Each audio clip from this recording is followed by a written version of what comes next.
Donc Jean-Pierre Bourris.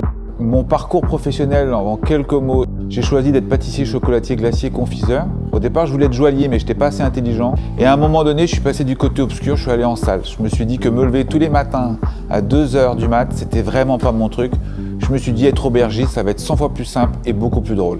Je m'appelle Delphine Suarez, je suis chef exécutif ici. En fait, je m'occupe de tout ce qui est cuisiné. J'ai fait de la finance et du marketing, notamment chez L'Oréal. Et c'est une reconversion depuis une petite dizaine d'années. Je suis passée par Ferrandi, par quelques maisons. Et donc, je suis arrivée chez BETC Kitchen il y a à peu près 1 an et demi que je travaillais sur le projet. Le projet de BETC était de réinventer la cantine de demain, qui ne ressemble pas à une cantine, donc tout est contradictoire, qu'on arrive à servir 350 couverts, que ce soit fun, que le collaborateur n'ait pas à se lever, parce qu'on le chouchoute, on est chez BETC, donc il faut les chouchouter, et on arrive à faire des trucs super sympas, de la bonne bouffe, que ce soit convivial, et je me suis dit, ils sont ouf ces gens-là, mais on va y réfléchir. C'est vrai que le brief était assez confus. Il fallait réinventer à peu près tout. Et c'est par un jeu de positif-négatif qu'on a réussi à leur présenter un projet qui leur convenait et qui correspondait à nos convictions à nous. Je suis passé de la restauration classique aux grands chefs étoilés comme Marc Vera, comme David Toutain. J'ai fait le Lido avec les plumes. Donc tout ça mélangé fait qu'aujourd'hui, ça me donne une envergure de vision et de pouvoir tout supporter chez BETC.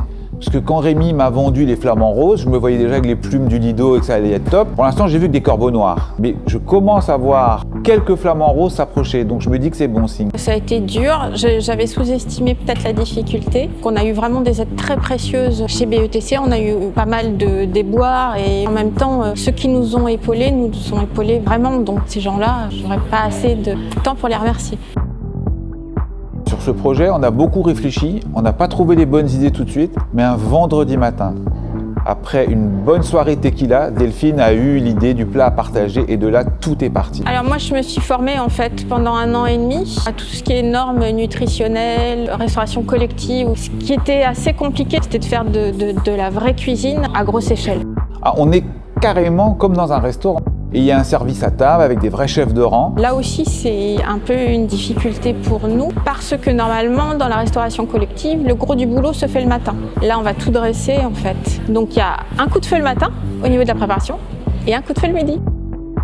Alors on a supprimé quelques supports de l'auberge traditionnelle. Il n'y a plus le carnet, il n'y a plus l'ardoise, il n'y a plus le stylo accroché sur l'oreille. Non, ça c'est fini. On est passé en mode digital. Alors c'est un grand mot. Pour moi, petit aubergiste marchand de soupe, mais c'est cool. Le brief qui m'a été donné, c'était comment on réinvente la cantine dans les magasins généraux. Et avec cette idée justement de pouvoir commander à table avec une application mobile et de travailler sur ces plats mutualisés. En restauration collective, ça n'existait pas. Ça n'avait jamais été fait. Comment le digital a pu transformer un peu cette expérience-là. C'est ça qui était intéressant pour nous. Il a fallu qu'on fasse se rencontrer 2 métiers donc très distincts et qui ne se connaissent pas, le digital, donc nous, et la restauration, BETC Kitchen. Il a fallu comprendre comment les serveurs avaient l'habitude de fonctionner, quel était leur rythme, comment ils interagissent avec la cuisine et à partir de là, essayer d'adapter toutes ces fonctionnalités pour que ça corresponde à leur manière de travailler. Le projet a été passionnant au sens où souvent la technologie, on est plus perçu comme un moyen d'exécuter que comme un outil d'aide à la conception. Et là, l'ensemble des gens qui ont travaillé sur le sujet ont été concepteurs. Faire en sorte que le digital prenne le relais là où c'était le moins satisfaisant et pour le staff de la cantine et pour le client. J'étais presque surpris d'être aussi content quand j'ai expérimenté la cantine la première fois parce que je ne m'attendais pas à ce que ça fasse tomber autant de barrières dans une expérience de restauration. Le fait de ne pas avoir à attendre quelqu'un que je vois très occupé pour savoir quand est-ce que je vais pouvoir commander, ça m'enlève le stress de savoir combien de temps je vais mettre à passer ma commande. Le fait de pouvoir partir quand j'ai fini, ça m'enlève le stress d'avoir à attendre l'addition. Donc pour moi, c'est 2 barrières qui sont tombées et donc forcément beaucoup plus de satisfaction. Le rôle que j'ai eu là-dedans, c'était de travailler avec l'IT, les RH, le juridique, un petit peu comme on fait de la cuisine en fait. On a choisi les ingrédients, les petites startups bio, des prestataires à Lyon qui s'occupent de les bornes, etc. Et on les a assemblés pour faire que cette solution elle prenne pied ici. L'IT, normalement, on ne gère pas ce genre de choses. Nous, on arrive normalement à la fin, juste pour faire du support. Là, on s'est vraiment impliqué dès le départ parce que en fait, cette application doit interroger tous les comptes. Il faut que l'application et la cantine puissent se rattacher à ce compte et en plus se rattacher à votre badge. Et le badge et le compte, c'est quelque chose qui dépend directement de la partie pure IT de notre système. Le plus compliqué, c'était que les commandes passent, qu'elles arrivent au bon endroit, que les bons comptes soient débités, crédités, etc. Ce que je trouve génial dans ce projet, Quelle que soit la cuisine interne, aussi bien au sens de la préparation des ingrédients que du digital et des outils qu'on a utilisés et des nombres d'heures au carré qu'on a passé sur ce projet, à la fin, elle est simple et elle est appréciée. En cuisine, on pourrait être à terme 13, ce qui est quand même une grosse brigade pour de la restauration collective, parce qu'en fait, on fabrique tout. Rien que pour la décontamination des légumes, il y a une personne à temps plein.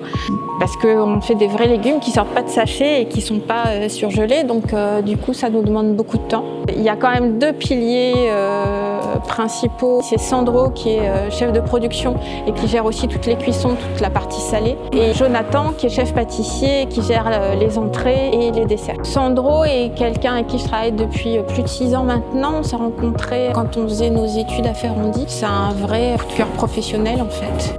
Jonathan, c'est par l'intermédiaire de Jean-Pierre que j'ai pu le rencontrer. Jonathan est extrêmement précieux parce qu'il a de l'or dans les mains et qu'il nous fait des choses absolument incroyables au niveau de la pâtisserie. Il y a des gens avec qui j'ai adoré travailler, que j'ai rappelé, c'est le cas d'Islam. Des gens que j'ai rencontrés à l'avant-goût, avec qui j'ai bien aimé travailler, c'est le cas de Nabil et Thierry qui sont plus du quartier. Valéria qui travaille avec Jonathan en préparation froide et qui vient d'Argentine. Après, Sori et Marie-Pascale qui sont en plomb. En fait, il faut que je sente que les gens ils aient envie de travailler avec nous. Soit parce qu'il y a une partie de leurs potes qui est en cuisine, soit parce qu'ils en ont entendu parler, soit parce qu'ils ont vu qu'on se marrait. Voilà, c'est pas forcément des gens qui ont 15 ans d'expérience en cuisine. En tout cas, c'est des gens qui ont super envie d'être là. Donc, pour moi, c'est le principal. Sur le projet global, il va y avoir une trentaine de personnes, donc 12 personnes en salle. Le recrutement, ça a été hyper simple. C'est-à-dire que tous les chefs de rang qui sont là aujourd'hui, je les ai rencontrés, ils avaient 16 ans. C'était des petits jobs d'été ou des jobs de week-end pour gagner un peu d'argent. 20 ans après, je les ai rappelés. Alors, ils sont du 93, ils habitent ou à Pantin ou à Saint-Ouen. Voilà, ils sont assez proches du lieu. Et ils ont répondu présent en me disant « On relève le défi et on garde cette famille qu'on avait construite il y a 20 ans. » Et je les retrouve aujourd'hui, plus des adolescents mais des hommes. Et ça, c'est assez incroyable. Je suis allée chercher des fournisseurs que je connaissais. On a testé grâce à l'avant-goût leur capacité à monter sur de la quantité parce que c'est notre problème. Ce serait tellement plus facile de n'appeler qu'un gros faiseur qui arrive avec son camion et qui nous livre les fruits et légumes, le poisson. Sauf que nous, on voulait un bon fromager, un bon boucher, un bon boulanger. Et que donc, au lieu d'avoir une livraison par semaine, on en a à peu près 6 ou 7 par jour. Avec Delphine, on est rarement d'accord au début. On fait toujours un chemin à peu près, on arrive à peu près au centre et on arrive à trouver la bonne équation. Donc moi je pense qu'aujourd'hui c'est un couple qui fonctionne bien. J'ai un très bon souvenir, déjà j'étais chez les Bonnes Sœurs, donc c'était pas sexy ni glamour et on nous servait la purée des petits pois. Donc notre objectif c'était quand même les batailles de petits pois purés, on l'a tous fait, et de viser les Bonnes Sœurs, ça c'était assez incroyable. Quand j'étais petite, j'habitais le Pas-de-Calais et il y avait des problèmes alimentaires parce que c'est pas une région très riche et que mon père, qui était directeur d'école, avait monté une cantine qui était quasiment gratuite, qui était financée par des lotos ou des choses qui organisaient dans le village. Et donc, ils ne pouvaient pas payer des gens pour assurer cette cantine, donc c'était ma mère qui faisait à manger. Et elle mettait les marmites sur son vélo, elle venait nous apporter les marmites à la cantine. La cantine reste quand même un moment convivial de partage où on se retrouve tous et on adore être à la cantine parce qu'en général, il s'y passe des choses.